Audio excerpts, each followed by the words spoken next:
Is it a cultural thing in the Ukraine for a woman not to hold a guy's hand? Well, look, the first date, I mean, there could be moments when she is uncomfortable, so the first date, okay. Guys, we've been doing this for 30 years now, right? And there's a reason why you guys are interested in this, right? There's a reason why you're going over, and that's wonderful. I think one of the main reasons is that this just gives you more opportunity than what you would have in your hometown, your home city, or here even in the US.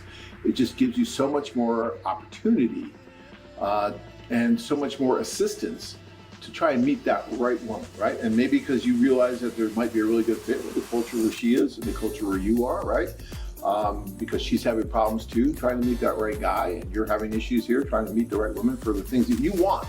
And so you decide, okay, I'm going to try something like this and go over. But guys, here's a few tips to try to stay realistic. Tip number one, until you meet the woman, right? Until you actually meet her, you really don't have quote unquote real relationship. Okay, you might have kind of a virtual relationship, you might have something like that, but are you engaged before you meet her? No, you're not. You should not really be purchasing an engagement ring and doing those kind of things until you actually meet. You know, when guys call me up now and they say, John, I'm so happy I'm engaged, my first question to them now is, have you met her yet? Because if they tell me no. It sounds like a logical question and you shouldn't not be asking. You shouldn't have to ask that. And they used to not ask that until more and more guys are saying that without first meeting.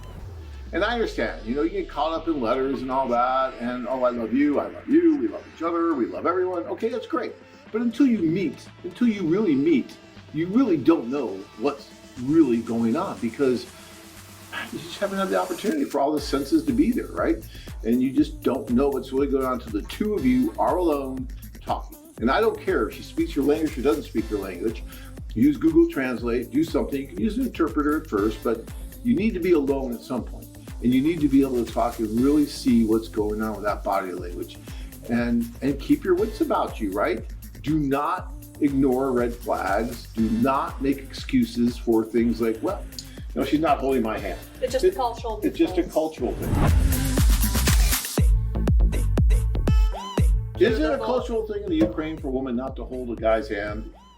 Well, look, the first date, I mean, there could be moments when she is uncomfortable, so the first date, okay. First date, okay, I'll give you that. But if it's a second, third date, and there is no physical touch so she doesn't want to hold your hand just like this when you walk down the street, you probably should start being concerned a bit.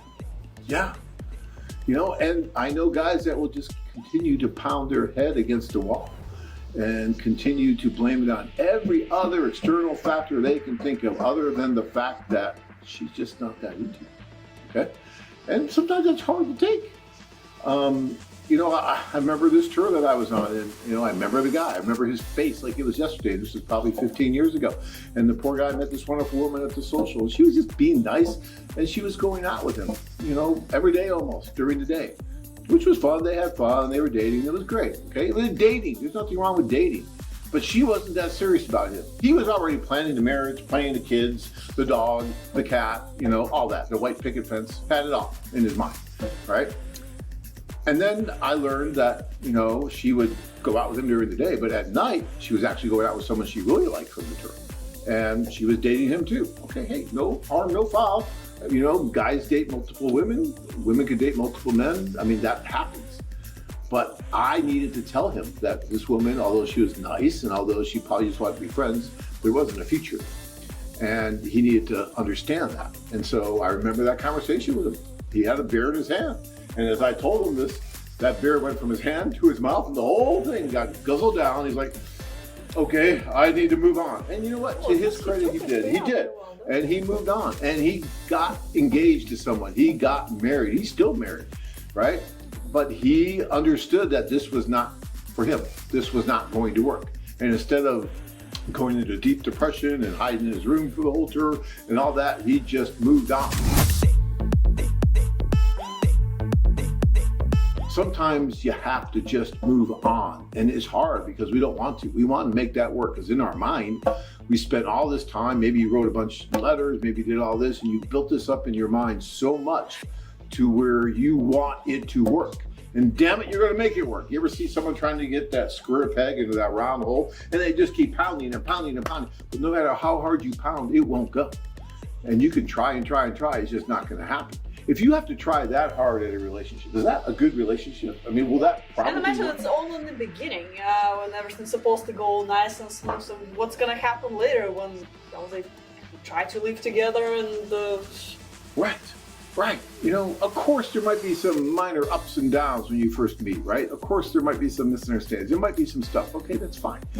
But, you know, if it's constantly, I talk about this all the time, if it's constantly you, the man, giving, and getting really nothing back from her, and you have to keep doing that just to stay afloat, like you're treading water, that's no fun. Who wants to be in a relationship like that? I want to be in a relationship where I'm giving and I'm getting, and I'm giving and I'm getting. Because guess what? That is a normal, organic, happy, healthy relationship.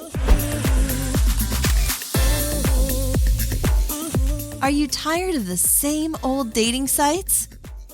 Join men from all over the world as they take a trip and find their future brides. Check out our website at KievPersonals.com.